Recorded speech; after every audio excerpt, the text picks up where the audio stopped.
আমার বাড়িওয়ালার কড়া শাসন। ব্রেকফাস্ট হতে হবে হেলদি টেস্টি, আবার দেখতেও অসুন্দর হলে চলবে না, সুন্দর চাই। তো আপনাদেরও কি এরকম সর্বাঙ্গ সুন্দর ব্রেকফাস্ট চাই? তাহলে এই রেসিপিটা বানিয়ে নিতে পারেন। তো রেসিপিটা বানাবার জন্য একটা মিক্সিং বোলে নিয়ে নিচ্ছি 1 কাপ সুজি, আর সুজির মধ্যে দিয়ে দিলাম 1 কাপ জল। এবারে সুজি আর জলটা খুব ভালো করে মিশিয়ে নিতে হবে। আর আমার এই ছোট্ট চ্যানেলটি যারা সাবস্ক্রাইব করেছেন তাদেরকে অনেক ধন্যবাদ, আর যারা সাবস্ক্রাইব করেননি তাদেরকে সাবস্ক্রাইব করে নেওয়ার অনুরোধ রইল। দেখুন সুজি আর জল কিন্তু আমি খুব ভালো করে মিশিয়ে নিলাম।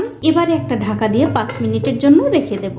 তো 5 মিনিট পর আমি ওপর থেকে ঢাকাটা তুলে নিলাম। তুলে নিয়ে এর মধ্যে দিয়ে দেবো একটু চিলি ফ্লেক্স, গ্রেট করে নেওয়া একটা আলু, এটা কিন্তু কাঁচা আলু, তার সাথে দিয়ে দেবো একটা গ্রেট করে নেওয়া গাজর, একটা কাঁচা লঙ্কা, একটুখানি ধনেপাতা কুচি, ক্যাপসিকাম কুচি, একটা পেঁয়াজ কুচি, স্বাদ মতো নুন, সামান্য একটু গোটা জিরা, গ্রেট করে নেওয়া একটু আদা, আর দিয়ে দিচ্ছি 1/2 কাপ ময়দা। আপনারা এখানে চাইলে আটাও দিতে পারেন, কোনো অসুবিধা নেই। তারপর এর মধ্যে অল্প অল্প করে জল দিয়ে আবারও খুব ভালো করে মিশিয়ে নিতে হবে। আর আমার এই রেসিপিটা যে সকল বন্ধুরা ফেসবুক থেকে দেখছেন তাদের কাছে আমার একটাই অনুরোধ, অবশ্যই আমার এই পেজটিকে ফলো করে দেবেন। তাহলে যখনই আমি নতুন কোনো ভিডিও নিয়ে আসবো সবার আগে কিন্তু আপনিই দেখতে পাবেন। দেখুন অল্প অল্প করে জল দিয়ে খুব সুন্দর একটা ঘন ব্যাটার কিন্তু আমি তৈরি করে নিয়েছি। এটা হয়ে গেছে।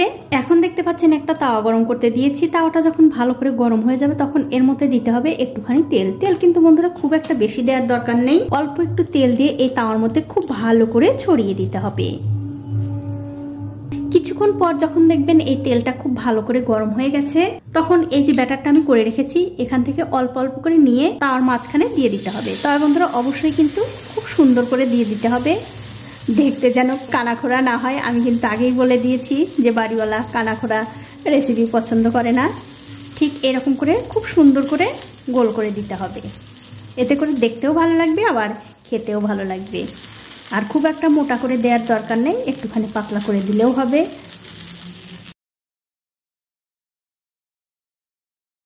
আর ঠিক এরকম করে আমি অনেকগুলো দিয়ে দেব, তবে খুব একটা বেশিও দেওয়ার দরকার নেই। এখন আমি গ্যাসের ফ্লেমটা একদম লোতে রেখে এগুলো 2 থেকে 3 মিনিট এই অবস্থায় রেখে দেব একদিকটা হওয়ার জন্য। কিছুক্ষণ পর যখন দেখবেন একদিকটা এরকম করে একটুখানি লাল হতে শুরু করেছে তখন খুব সাবধানে এটা উল্টে দিতে হবে।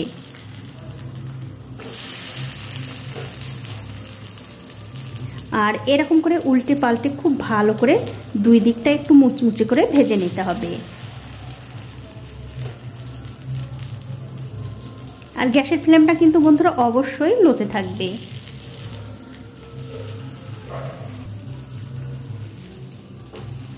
তো দেখুন সবগুলোই কিন্তু আমি খুব ভালো করে উল্টে দিয়েছি। এবার আমি আরো কিছুক্ষণ অপেক্ষা করব এই দিকটাও হওয়ার জন্য।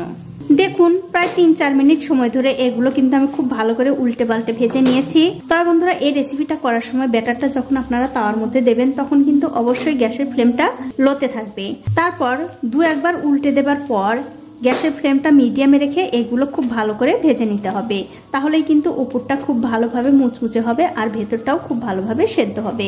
দেখুন এগুলো কিন্তু হয়ে গেছে, এগুলো আমি তুলে নিচ্ছি। আপনারা বাড়িতে একদিন হলেও বানিয়ে খেয়ে আমাকে কমেন্ট করে জানাতে ভুলবেন না আপনাদের কেমন লাগলো। আর ঠিক এই একই রকম করে কিন্তু সবগুলোই বানিয়ে নিতে হবে।